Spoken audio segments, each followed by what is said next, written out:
내 것, 지적재산권을 지키자.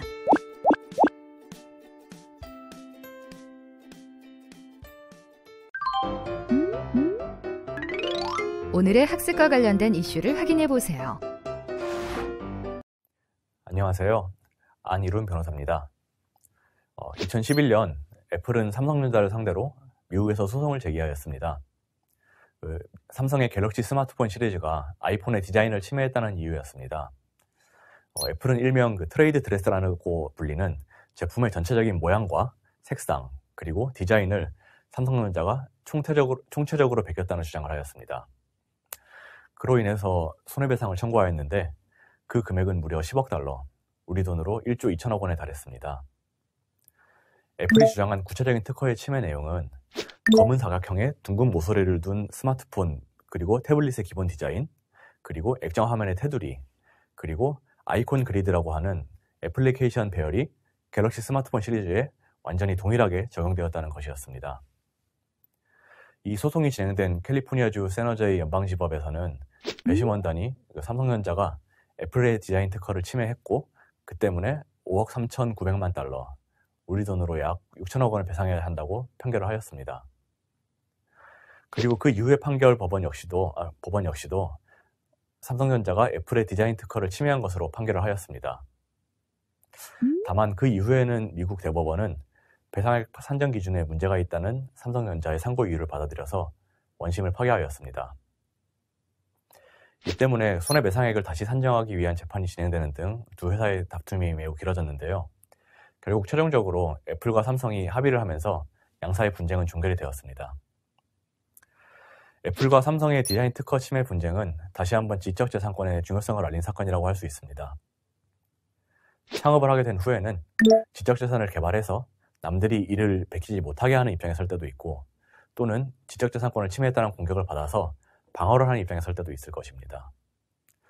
어느 쪽이 되든 지적재산권과 관련된 최소한의 법률 지식을 갖추게 되면 크게 도움이 될 것입니다. 이번 수업에서는 우리나라의 지적재산권 법률은 어떤 구조로 되어 있고, 그리고 어떻게 해야 지적재산권의 보호를 받을 수 있는지 알아보도록 하겠습니다. 이번 시간의 학습 내용과 학습 목표를 확인해 보세요. 이번 시간의 학습 내용은 지적재산권 제도의 의의와 저작권, 특허권, 상표권, 디자인권입니다. 이번 시간의 학습을 통해 지적재산권 제도의 의의를 설명할 수 있으며 경쟁업체의 위법으로 피해가 발생하였을 때 대응하는 방법에 대해 설명할 수 있습니다. 그럼 오늘의 학습을 시작해 볼까요?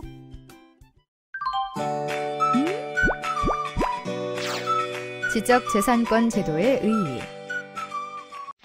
지적재산권은 한마디로 정의하면 인간의 정신적 창작물을 보호하기 위해 창작자에게 부여되는 권리입니다.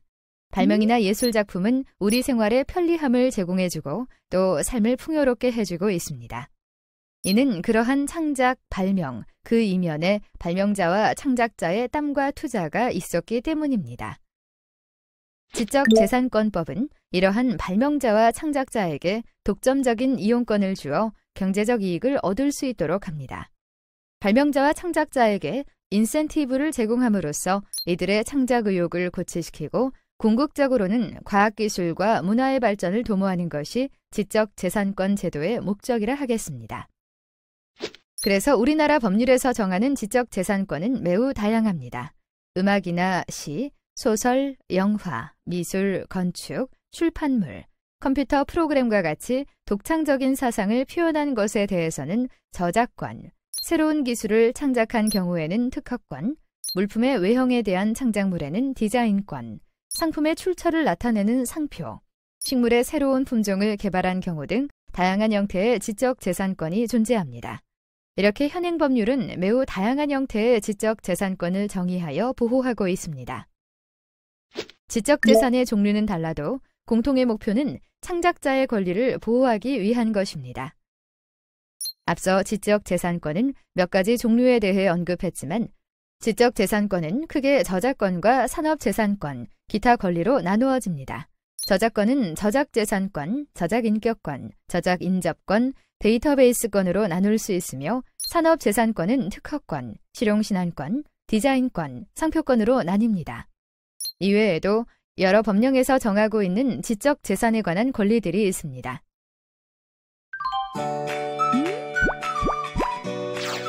저작권, 특허권, 상표권, 디자인권.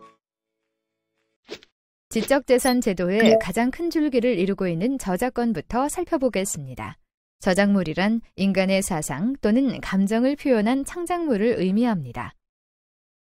우리가 흔히 보는 책, 음악, 미술품은 물론이고 인터넷을 통해서 보는 유튜브 영상, 사진 등도 모두 인간의 사상 또는 감정을 표현한 창작물이므로 저작물에 해당하는 경우가 많습니다.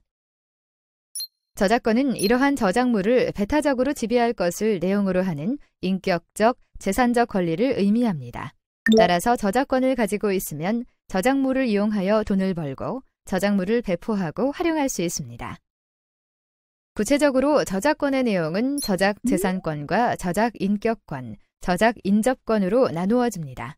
저작재산권은 저작물을 경제적으로 활용하는 방법에 관한 권리이고 저작인격권은 저작물이 자신의 창작물임을 알리고 개작을 할 수 없도록 만드는 권리입니다. 저작재산권은 복제권, 공연권, 전시권, 공중송신권, 배포권, 대여권, 2차적 저작물 작성권 등으로 나누기는 하는데 실질적으로는 저작물을 이용할 수 있는 모든 권리를 포괄하는 것이라고 보면 됩니다. 이러한 저작물이 보호되려면 독창성과 외부에 대한 표현이라는 두 요소가 모두 갖춰져야 합니다. 독창성은 자신의 사상이나 감정을 다른 사람의 표현 형식을 빌리지 않고 독자적으로 표현되어야 함을 의미합니다. 말 그대로 독창적이어야 하므로 이미 알려진 사상을 형식만 다르게 표현한다고 해서 저작물이 될 수는 없습니다. 하지만 독창적이기만 하면 되므로 예술성이 없거나 경제적 가치가 없거나 실생활에 유용성이 없어도 보호받는 저작물이 될 수 있습니다. 외부에 대한 표현이라는 것은 말 그대로 다른 사람이 볼 수 있도록 표현되어야 한다는 것입니다. 책, CD, 캔버스, 설계도, 사진, 디지털 파일 등으로 표현되지 않은 머릿속에만 존재하는 사업 아이디어, 계획, 구상은 저작물이 아닙니다. 구체적으로 저작물의 종류가 어떤 것이 있는지 예를 들어 보겠습니다. 텍스트 콘텐츠 중에서는 어떤 회사가 자사 블로그에 올리는 글, 정보, 감상, 소개 등이 모두 그 회사의 저작물이라고 볼 수 있습니다. 그리고 이용자 역시 저작물을 만드는 것이 가능합니다. 예를 들어 페이스북 이용자가 올린 포스팅이나 사진, 동영상은 그 이용자의 저작물이 됩니다. 영상 콘텐츠도 마찬가지로 회사가 제작하여 판매하는 영상이든 유튜버가 직접 제작해서 올린 영상이든 모두 그 창작자의 저작물이 됩니다. 홈페이지 디자인이나 앱 디자인도 마찬가지입니다. 모두 저작물이 될 수 있습니다. 또한 우리나라 저작권법에 의하면 특정 요건을 만족시킨다면 정보를 체계적으로 배열한 것, 데이터베이스도 저작물이 되어 저작권의 보호를 받을 수 있습니다. 창작자가 만든 저작물에 대한 저작권이 침해된다면 어떻게 될까요?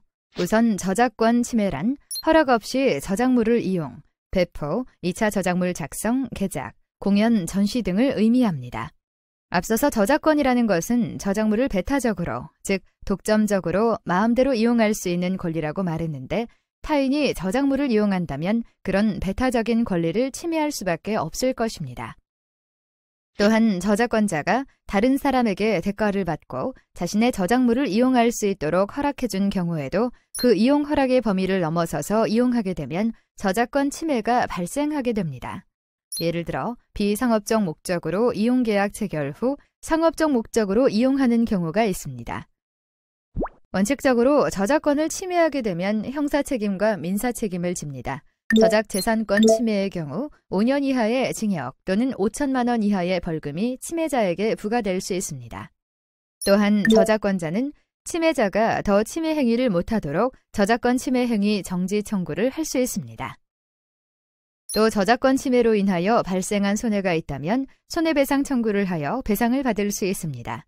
일반 민사소송에서는 손해배상액이 얼마인지 산정하는 것이 까다로운 경우가 많은데 저작권법에서는 저작권자가 쉽게 손해배상을 받을 수 있도록 저작권 침해 행위를 통하여 얻은 이익이 저작권자의 손해액으로 추정된다는 조항을 두고 있습니다. 그래서 영화를 불법으로 유포해서 돈을 번 사람이 있다면 그 사람이 영화 제작자에게 손해배상을 할 금액은 그 영화 불법 판매로 인하여 번 돈 전체가 될 수 있습니다. 저작권이 침해되는 사례도 많지만 저작권자가 자신의 저작물을 다른 사람이 이용하도록 하고 돈을 받는 경우도 매우 흔합니다. 콘텐츠 제작 전문 기업들은 자신들이 제작한 콘텐츠를 팔아서 수익을 올리고 인터넷 방송 진행자들은 자신이 제작한 영상물을 팔아서 수익을 올립니다. 이런 경우 저작물 이용 계약을 체결하여 자신의 저작물을 타인이 이용하도록 허락하는 계약을 체결할 수 있습니다. 저작물 이용 계약을 작성하는 경우에는 이용을 허락할 저작물의 이용 목적 및 형태, 저작권자에 대하여 지불하는 대가를 꼭 정하는 것이 좋습니다. 또한 저작물의 이용 형태에 관해서도 상업적 목적의 이용이 가능한지, 이용자의 사업 중 특정 영역을 위해서만 사용해야 하는지, 이용자가 제3자에게도 이용을 허락할 수 있는지 등을 명확하게 정해서 저작권 이용 계약을 체결해야 추후 분쟁을 방지할 수 있습니다. 특히 온라인 서비스를 제공하는 회사 입장에서는 이용자들이 콘텐츠를 직접 게시하는 서비스를 운영하는 경우가 많습니다. 이 경우 저작권과 관련해서 주의해야 할 점은 이용자들이 게시하는 글, 그림, 영상, 사진도 모두 원칙적으로 이용자의 저작물이고 저작권의 보호를 받는다는 점입니다. 그래서 소셜미디어 같은 서비스를 제공할 때에는 이용자의 저작권을 합법적으로 회사가 이용할 수 있도록 하는 이용자와의 계약, 약관 작성에 주의를 기울여야 합니다. 예를 들어 페이스북의 이용 약관을 살펴보겠습니다. 페이스북 회원이 글, 사진, 동영상 등을 업로드하면 첫째로 페이스북이 사용, 배포, 수정, 실행, 복사, 공개, 번역, 2차적 저작물 생성을 할 수 있으며 둘째로 그러한 권리를 제3자에게 양도 가능하며 셋째로 이러한 저작물 이용에 대해서 별도로 대가를 지급하지 않는다는 내용이 명확하게 나와 있습니다. 이러한 내용 때문에 페이스북은 이용자들이 게시한 저작물을 가지고 경제적 이익을 얻고 있음에도 이용자들에게 직접 금전적 보상을 하지는 않을 수 있는 법적 근거를 가지게 된 것입니다. 이번에는 특허권입니다. 특허권이란 발명에 대하여 특허를 등록하면 그 발명을 실시할 권리를 독점하게 하는 제도를 말합니다. 발명에 대해서 특허법은 자연법칙을 이용한 기술적 사상의 창작으로서 고도한 것이라고 말하고 있습니다. 이것을 세 가지 조건으로 정리하면 자연법칙, 기술적 사상, 고도성으로 나뉩니다. 자연법칙이란 자연계의 이치나 현상을 의미합니다. 따라서 수리상의 법칙, 사람의 심리를 이용한 심리법칙, 경기, 게임 방법, 문자 배열 방법 등은 특허권으로 보호되는 발명 자체가 아닙니다. 또한 특허로 보호받으려면 어떠한 목적을 달성하기 위하여 합리적으로 이루어지는 구체적인 문제 해결의 사상, 즉 기술적 사상이어야 합니다. 그리고 그런 기술적 사상은 고도성이 있어야 합니다. 즉 기술 수준이 높은 것으로서 당의 기술 분야에서 통상의 지식을 가진 자가 쉽게 발명할 수 없는 정도의 것이어야 합니다. 특허권은 그래서 고도성을 요하지 않은 실용신안과는 근본적 차이가 있는 권리입니다. 발명은 설정 등록하여야만 특허권이 발생합니다. 이것이 아무런 등록을 하지 않아도 저작권이 저절로 발생하는 저작물과는 큰 차이입니다. 특허를 등록하려면 특허 등록 심사를 거쳐야 하는데 이러한 심사에서 확인하는 것은 신규성, 진보성, 산업상 이용 가능성입니다. 신규성이란 기존에 공지되지 않은 발명이고 진보성은 기술 분야에서 통상의 지식을 가진 사람이 특허 출원할 당시에 공지된 발명으로부터 쉽게 발명할 수 없는 정도의 창작 난이도를 갖춘 발명이어야 한다는 것입니다. 산업상 이용 가능성은 산업적인 이용 가능성이 있어야 한다는 뜻입니다. 계속해서 특허의 실시란 특허를 이용하는 것을 의미합니다. 물건의 발명인 경우에는 그 물건을 생산, 사용, 양도, 대여 또는 수입하거나 그 물건의 양도 또는 대여의 청약을 의미합니다. 방법의 발명인 경우에는 그 방법을 사용하는 행위를 의미하고 물건을 생산하는 방법의 발명인 경우는 방법의 발명을 사용하는 행위 외에 그 방법에 의하여 생산한 물건을 사용, 양도, 대여 또는 수입하거나 그 물건의 양도 또는 대여의 청약을 하는 행위를 말합니다. 특허권 침해의 유형에 대해 살펴보면 직접 침해 행위와 침해로 간주하는 행위로 나뉘게 됩니다. 직접 침해 행위는 특허권자 또는 전용 실시권자 이외의 자가 정당한 권한 없이 특허 발명을 업으로서 실시하는 것으로서 남의 특허를 허락 없이 이용해서 제품을 만들어 파는 등 우리가 흔히 생각할 수 있는 특허 침해를 의미합니다. 나아가 특허법은 침해로 간주하는 행위도 따로 두고 있습니다. 특허가 물건의 발명인 경우에 그 물건의 생산에만 사용하는 물건을 생산, 양도, 대여 또는 수입하거나 그 물건의 양도 또는 대여에 청약을 하는 행위도 간접적인 방식의 특허 침해 행위로 봅니다. 마찬가지로 특허가 방법의 발명인 경우도 그 방법의 실시에만 사용하는 물건을 생산, 양도, 대여 또는 수입하거나 그 물건의 양도 또는 대여에 청약을 하는 행위를 하면 특허 침해 행위가 됩니다. 이렇게 특허권을 침해하게 되면 침해자는 형사 책임으로서 7년 이하의 징역 또는 1억 원 이하의 벌금을 부과받을 수 있습니다. 또한 특허권자는 침해자가 더 침해 행위를 못하도록 침해 행위의 금지 또는 예방 청구가 가능합니다. 특허권의 경우에도 특허 침해로 인한 손해배상액의 계산을 간편하게 하는 장치가 있습니다. 침해 행위를 하게 한 물건을 양도하였을 때에는 그 물건의 양도 수량에 특허권자 또는 전용 출시권자가 그 침해 행위가 없었다면 판매할 수 있었던 물건의 단위 수량당 이익액을 곱한 금액을 손해액으로 간주하여 손해배상액 산정이 간단하게 될 수 있습니다. 상표권에 대해 알아보겠습니다. 상표라는 것은 자기의 상품과 타인의 상품을 식별하기 위하여 사용하는 표장을 의미합니다. 제품뿐 아니라 서비스 또는 서비스의 제공에 관련된 물건을 식별하기 위하여 사용하는 표장도 상표이기 때문에 반드시 눈에 보이는 제품의 상표일 필요는 없습니다. 하지만 지리적 표시가 사용되는 상품은 제외합니다. 상표도 특허와 마찬가지로 상표권자가 보호받기 위해서는 상표 등록이 필요합니다. 상표 등록을 등록 요건을 충족해야 하는데 먼저 식별력이 있어야 합니다.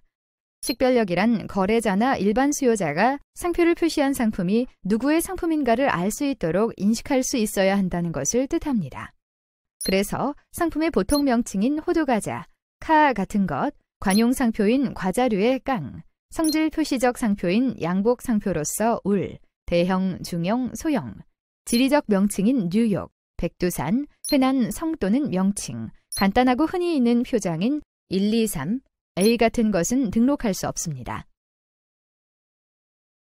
그 외에 공익상 또는 타인의 이익을 침해하지 않아야 하며 상표마다 인류 이상의 상품을 지정하여야 합니다. 어떤 상표를 등록하면서 그 상표는 어떤 분야의 제품이나 서비스에 대한 것, 예를 들어 식품에 관한 것이라고 지정을 하면 그러한 분야에서만 상표권을 부여받을 수 있게 됩니다.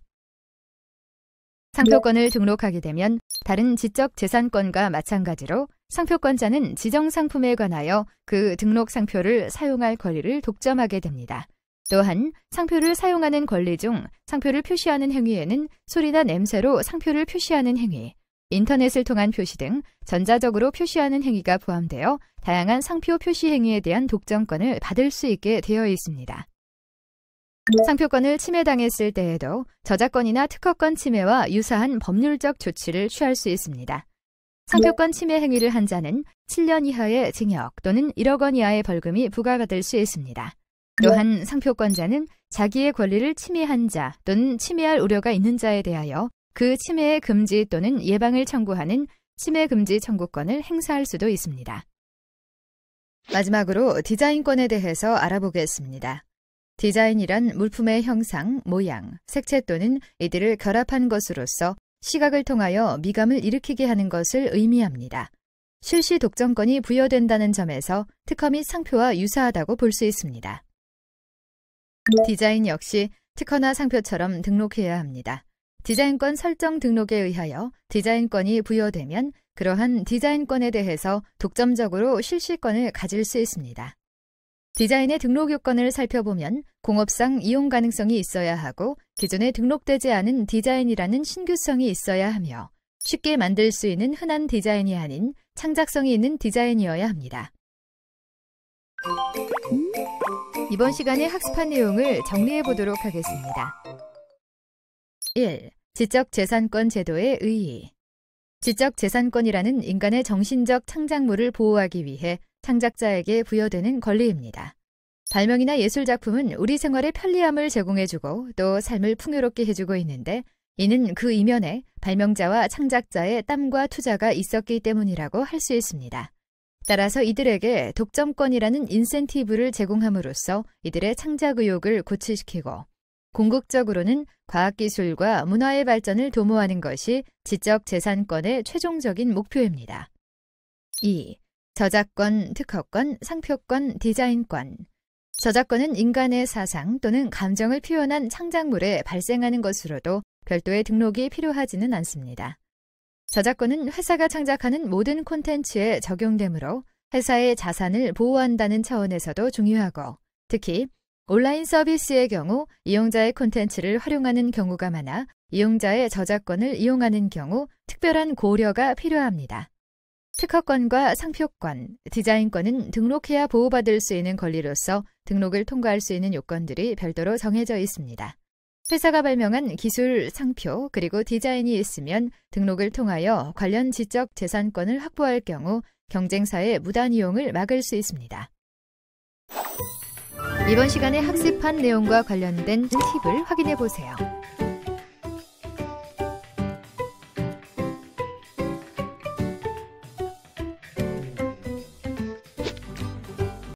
앞서 말씀드렸던 제조업, 도소매, 서비스, 음식업에 대한 각각의 창업 절차를 알아보도록 할 건데요. 제조업 창업들도 최근에는 그렇게 어렵지 않습니다. 지식재산센터라든가 아니면 아파트형 이런 공장들이 많이 나오면서 제조업이 과거처럼 굴뚝산업들이 많지 않거든요. 그러다 보니까 제조업도 훨씬 더 심플해지고 있고요. 공장 인허가 같은 것들은 중소벤처기업부라든가 여러 가지 유관기관에서 지원해주는 공장 인허가 이런 컨설팅 서비스들이 있어서 그런 것들을 이용하시면 쉽게 하실 수 있고요. 또 하나 최근에는 뭐 유튜브라든가 블로그 통해서 관련된 정보들이 아주 많이 노출되어 있어서 쉽게 하실 수 있는데 제조업은 기본적으로 제조를 하는 거기 때문에 공장 설립에 대한 인가들이 좀 필요합니다. 그래서 모르는 지역에서 실제 터를 잡으시면 거기에 뭐 배수시설이라든가 정화시설 그리고 주변의 환경 영향 이런 것들을 다 고려하셔야 되기 때문에 그런 것보다는 도심에 있는 아파트형 공장 이런 곳을 좀 접근하시는 것을 좀 권해드리고요.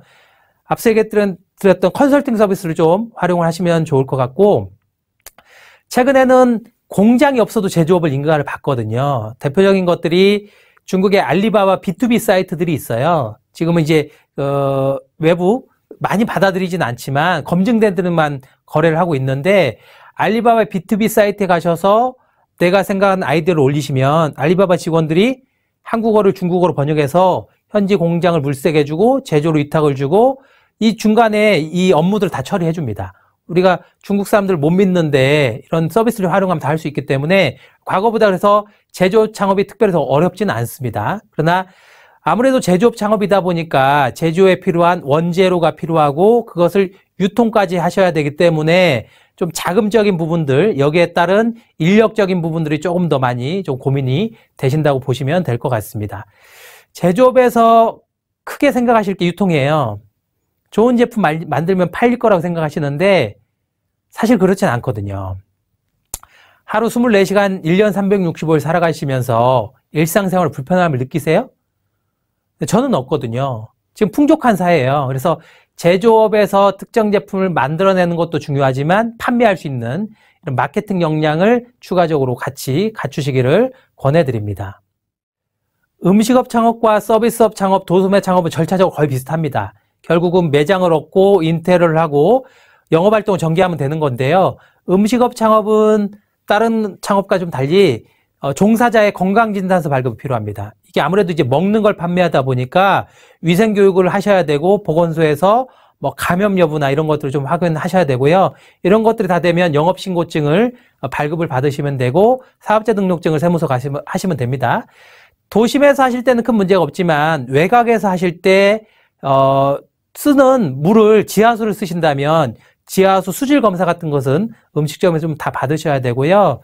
그 상권에 따라서 음식업이 될 수 있는 지역이 있고 안 되는 지역들이 있습니다. 이게 다 배수시설과 연관이 되어 있기 때문에 이런 것들은 부동산 중개사무를 통해서 그 가게를 얻고 하실 때 사전에 충분히 다 확인을 해보셔야 되고요. 나머지 전화를 신청하거나 포스 같은 것들은 관련된 업체에서 일반적으로 원스톱을 다 해주기 때문에 절차적으로 맞춰서 진행을 하시면 되고, 사전적으로 인쇄물 같은 거 좀 만드셔서요, 막 뿌리지 마시고요. 음식업 하실 때 내부 테스트가 먼저 필요하거든요. 서로 손발을 맞춰보는 게 상당히 중요하기 때문에 아시는 분들 먼저 초대해서 한 일주일 정도는 가오픈 하시고, 여기서 우리가 손발이 다 맞으시면 그 다음에 그 과정에서 인쇄물 같은 거 만드셔서 뭐 지인이긴 하지만 피드백 받아서 전단지 현수막 배포해서 음식업을 시작하신 형태로 절차를 밟으시면 되겠습니다.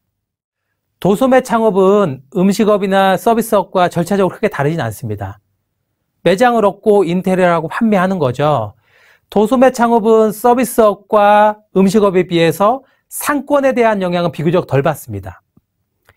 물론 이제 다이소처럼 생활 밀착형 제품들은 우리가 상권의 영향을 받지만 뭐 B2B로 판다거나 아니면 좀 외곽에 있어도 팔릴 수 있는 이런 것들은 상권에 대한 영향을 좀 덜 받는다고 보시면 될 것 같고요.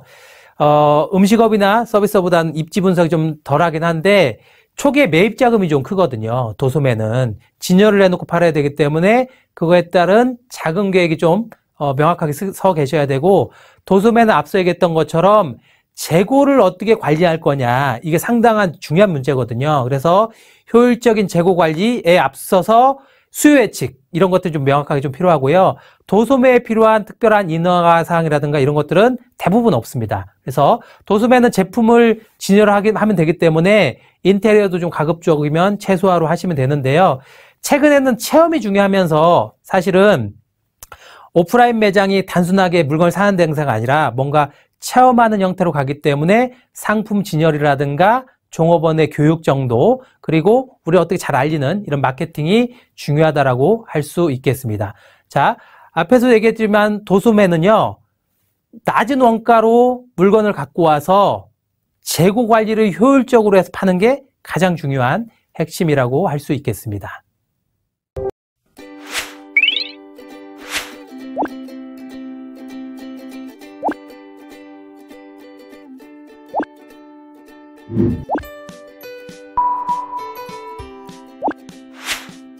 이것으로 오늘의 학습을 마치겠습니다. 다음 시간에는 고객님, 제게 정보를 윤화하여 주시옵소서에 대해 학습하겠습니다.